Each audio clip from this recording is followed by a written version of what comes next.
I'm a staff writer at People Magazine. Thank you so much for being here this evening. I hope you enjoyed the film. If you did.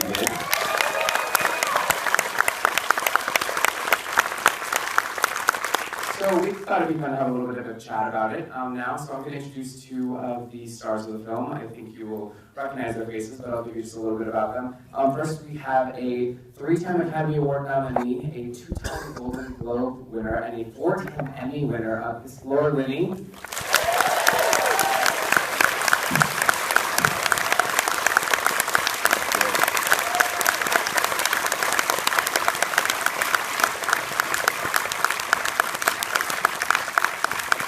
And then, of course, we have a 2-time Academy Award nominee, a 5-time Emmy nominee, and a Golden Globe winner. Also, he's knighted. It's Sir McKellen.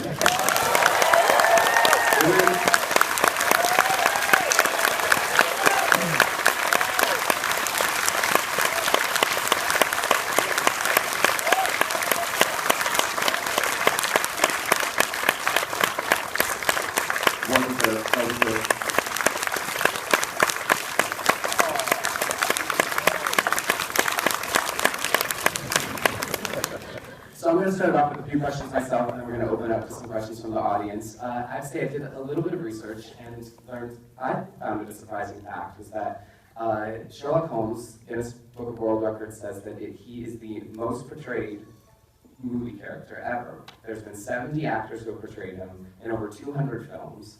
Now, that being said, this film found a unique and different take on the character that we really haven't seen before, and it turned into a spectacular and really interesting film. I'd love to hear from both of you what drew you to the project and why it was something that you wanted to be a part of.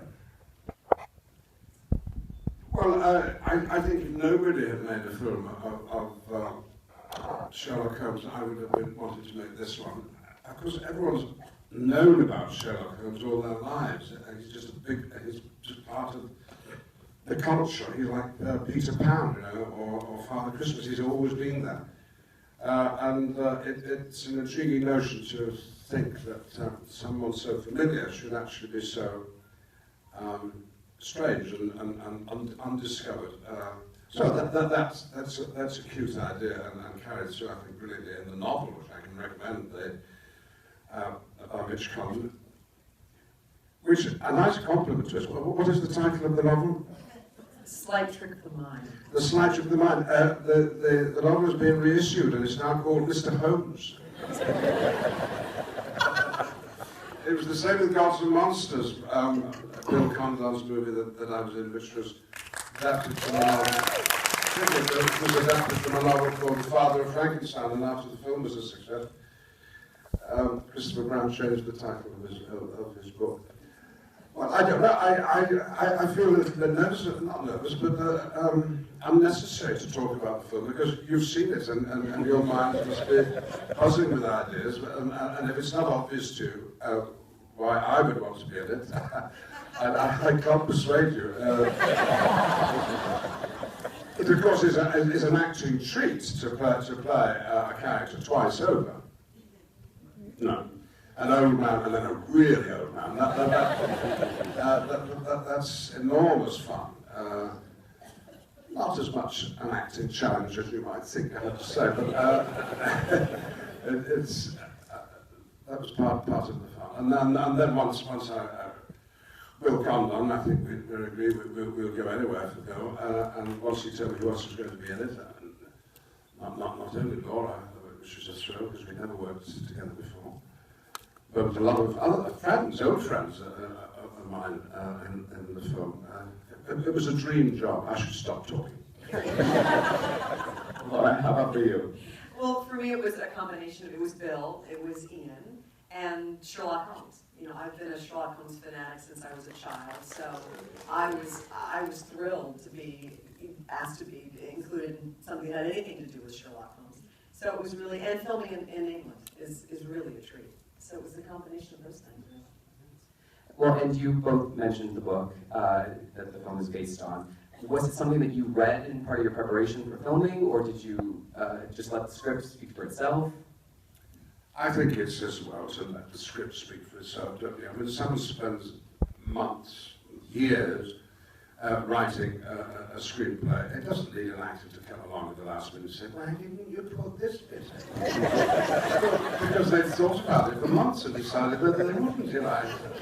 But it's a very helpful resource for the actors to have the book available, because there will be things in it which can underpin what you're going to do on the screen. It was the same with that very long book by who?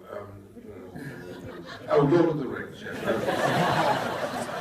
I used to carry a copy of that in Gandalf's gown, and if the wind was blowing in a particular direction, I was striding up. The profile of the book is perfectly clear. Shouldn't have told you that, should I? Maybe send you back to see the movies again. But I must mention that the book is quite different from our movie. They use it as a primary resource, but then they did change the narrative, they changed the plot. Our characters are slightly different, but it was a wonderful starting point for all of us, and it's a beautiful sort of poetic, beautiful novel with a different type of rhythm and a sort of depth of observation. It's a beautiful read, but it wasn't what we pinned everything to. I'd be interested in asking people, because we assume, because of the fame of Sherlock Holmes, that will be what initially catches your interest about a film with his name in the title. But is there anybody here who has never seen or read a Sherlock Holmes book or previous film? One person. Well, that's two. Two, yeah. Well, that's pretty amazing.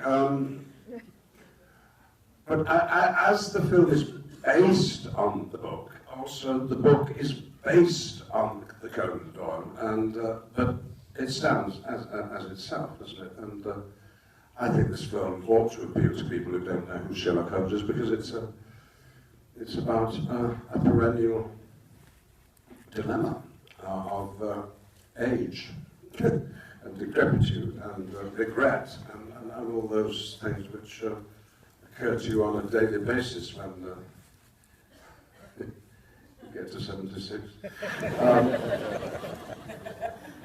Well, anyway, I don't regret this movie one little bit. I'm very proud of it, and to the last work with Laura, and to be back with Bill again, and long may it continue. Someone said the other day, are you going to make a series of this film? And, well, how old do you expect Sarah to be able to go on acting? But who knows, maybe there'll be a part two, Mr. Holmes part 2 and 3 and 4. We'll see after Benedict, whatever he's called. I don't think anyone would complain if they had to see a second one. But I'm going to open it up to the audience in just a moment. But one last question from me first. Obviously you two do a fantastic job in the film, but also Milo Parker, we need to, I think, gets around the applause. He does a fantastic job as well. I'd like to hear what it's like working with him, because he really did bring a lot to this film. Absolutely, and one enthusiastic journalist said they should bring back their child Oscar category, because he would clearly be a contender. Well, it was only his second film, and he had an enormous amount of very pleasant self-confidence. He was glad to be with us, but he wasn't overwhelmed. He flirted with the makeup ladies in between takes, and did what he was asked, and one couldn't have a single complaint about him. And children and animals, and I find balloons don't work with them on the whole, but I'd work with Milo Parker if he'd let me any time now. He is a star. He's starring in Tim Burton's latest movie, so I think we've pushed him out, and I wish him well. He's a sweetheart. He's just a sweet, sparkling young man who's very, as Ian was saying, his disposition is very easy, and he was game and happy to be there and wide-eyed, but yet not afraid, and didn't try too hard, didn't try too little. He was just a pleasure to be around, and he's a wonderful family, and so we were very, very lucky to have found him. Well, I know I'm not the only one with some questions this evening, so we'd like to open it up to the audience. I see a hand over here. That was the first one that came up. Yes. I just want to say that I admire your work very much, and I enjoy the film very much. Good.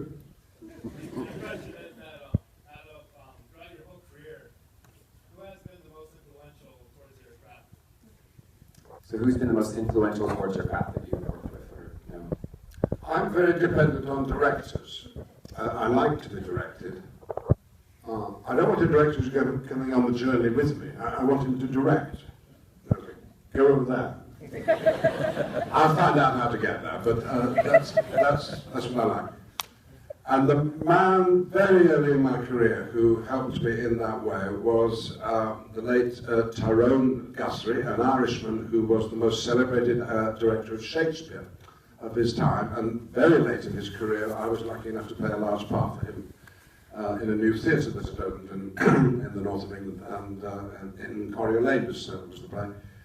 And you'll have to wait for my memoir, which I'm about to write, and there will be a long paragraph, if not a chapter, about Tyrone Guthrie. He was an amazing man. And if you're interested in such things, read his book, Surprise Us in the Morning. It was a note he used to give to actors, excuse me, at the end of a day's rehearsal. And so the actors didn't just go home and forget the play and come back the next day. He would say, surprise us in the morning. So, of course, you spent the whole evening and night wondering how you could do that, and in doing that you went on working, and that was the sort of brilliance he had. He also treated every single actor differently, according to their experience and their needs as he saw them. So, great man, Tyrone Guthrie. And the Guthrie Theatre in Minneapolis is, of course, named after him. He worked there. This lady, yes, right here, yeah.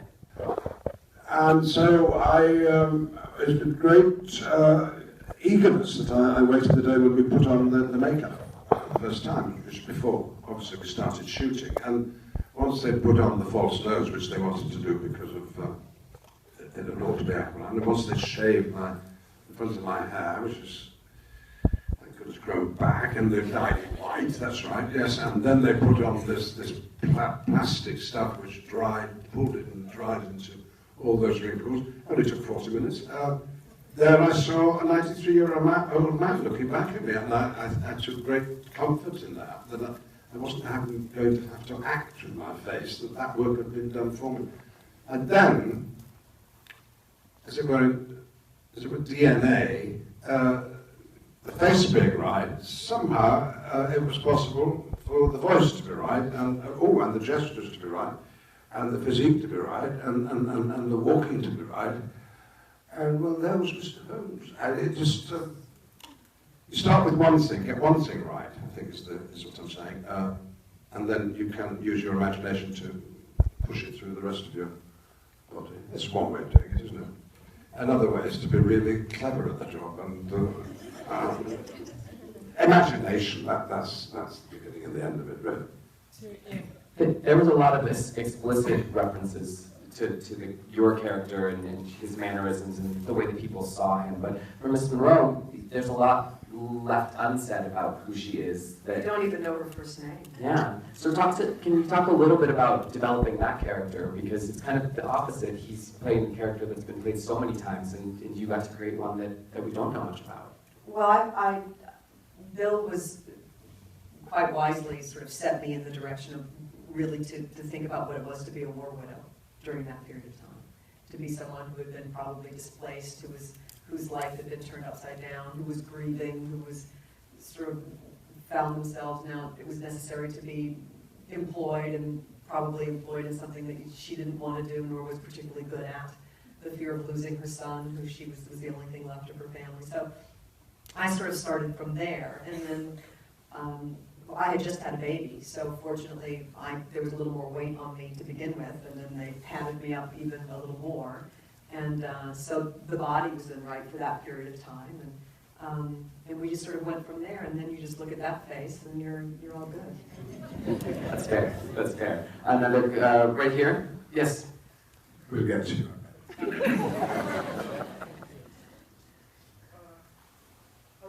Hello.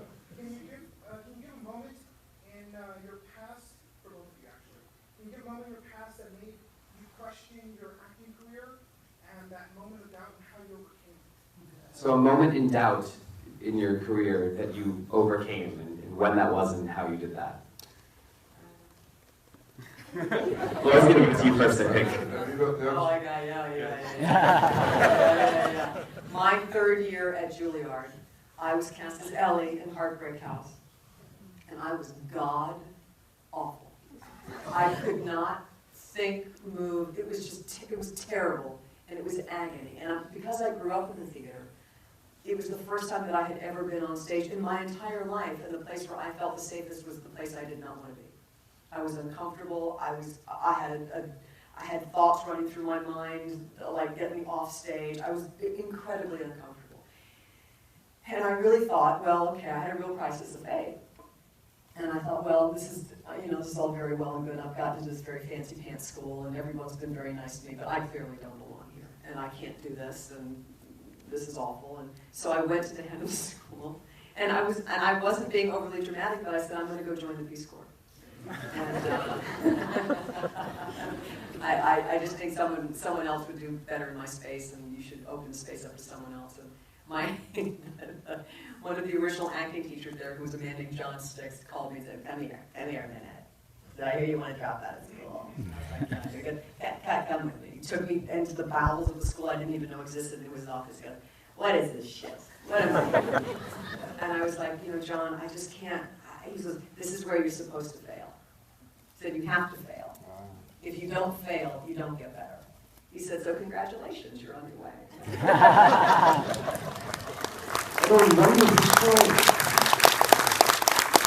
And it really was a turning point. I didn't understand it at the time. I just felt like everything was falling apart. And it was, but actually it was falling apart for the right reasons. And it was falling apart so that all of a sudden then it would clear my mind. And then within the year, like everything just turned, and I began to sort of understand my own relationship to my work in a very different way. So it was an excellent lesson. It was painful. It was incredibly painful, but it was. I'm glad that someone, told me it was okay to be really, really bad. Because I never went to drama school and never learned the method of acting, I have to sort of reinvent my method with every production I'm involved in. And because I try not to repeat myself, not to play parts that I've already played in other scripts, as it were. I like the challenge. There is a moment during the preparation period, particularly with plays, when I think I can't do it, and I shouldn't do it. And that's very good for me, because it makes me work harder. I'll tell you a story which is a long one, but I'll cut it short. Many actors have stage fright. Couldn't do what we just did now, walk in front of strangers without coming out in sweat. Ooh. And then they got to play a part. How they do it, I don't know. I know actors who vomit in the wings into a bucket before they go on stage. I mean, why do they Derek Jacobi came to Juilliard and spoke to us and talked to us So about. Derek Jacobi came and spoke to us about his periods of stage fright when I was in drama school. I remember him telling us about it. Well, I just had one example of stage fright, and I was in a very successul production with Judi Dench. Who is now my second favourite actress. And we were in the West End, everyone loved us, and I was out having a late night meal one night in an empty restaurant, but in the corner were two old actors, and one of them had just been to see our show, and was praising to his friend Judy's work, and then the play in general, but they said, that young man played the leading part, my goodness, if this is the future of the British theatre, I'm going to get out of it. He's absolutely mallet, his voice is up and down the scale, his gestures are all over the place. Oh, dreadful, dreadful, dreadful. So I listened to all this, but I'm in a hit show, so I think it's rather amusing. There's one person in the world who doesn't rate you, fair enough. Now, next night, I'm on stage with Judith, she's lolling in a chair there, and I'm standing, feeling rather vulnerable, because I'm in a one-piece bathing suit and a Panama hat. And I'm in the middle of speaking, and all I can think is that every single member of this full house agrees with that actor who I heard last night saying that I have no right to be here. And I didn't know where here was. where I was. I looked over at Judy. She turned my back on the others. She said her own lines, she said my lines, she said the other lines of hers. And she dragged me through that scene. And that took me 3 months to get over. So, I've had stage fright, and for that moment, wished I wasn't an actor. But for the rest of my life, I've been very glad that I am. We are too. We're running just for time, but I know we have a really eager question after. Well, first of all, Sir McKellen, I've been one of your biggest fans. You're one of my favorite actors and my inspiration for choosing this career. And I also wanted to ask both of you, what is the thing that you love when you get offered a character? What is the things that you look in a character? So the question is, what do you look for in a character when you've been offered a role? What makes you decide to take it or not? I look for the story more than the character. And I look to see if the script is actable. Because a lot of time I find scripts now they're not written to be acted. They're written to be greenlit. They're written to be Very good. you know, to convince people to invest because it's a business property. And what I don't think people understand when that is what's presented to an actor is that then we have to completely reinterpret it in order to make it work. So, and sometimes that can happen. Sometimes you're able to be successful at that, and sometimes it's not. No matter how commercially successful someone may think a movie will be, or it very well could be even if it's not actable. But for me, I need two things. I need a great story, and I need something that has the potential to actually be acted. And say to me, I say, is this a movie or a play that I would like to see? And if it's not, well, I won't bother doing it. Because we do it for you, you know. That's the point. The point acting all by yourself in a room. And it's you. So if it's not something that entertains me, why do I think it would entertain anybody else? So that's how I begin to. Are we finishing? Because before we do, I've got something I want to say. Go right ahead. Pretty much heard this said before, but we love this play. Not just because of Bill content, but because we're both very, very proud of it. And we're here to encourage people to go and see it. And we didn't have to encourage you because you came, and wanted to thank you for that. But my Facebook is full of messages from people saying, I can't see the movie because it's not been released in my city. And it's not been released in many places in the United States because the distributors are doing the time-honored business of opening the film in places like Los Angeles, where there's hopefully a ready audience, and judging on the enthusiasm of the audience, and judging on the numbers of people who come to see the film in the next 2 days, will be the decision as to whether the film will be seen in areas where people at the moment can't see it.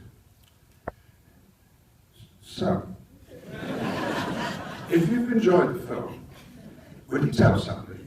And will you tell them to come quick? Because if they do, you can actually be part of making this movie and certainly making it a success. And it deserves to be seen by people who can't get near the cinema at the moment. So, I'd like you to just really come on our side and do your bit. Thank you. I think we can do that, right? Well, thank you so much, Laura. Thank you so much, Ian. Thank you all for being here this evening, and please enjoy the rest of your night.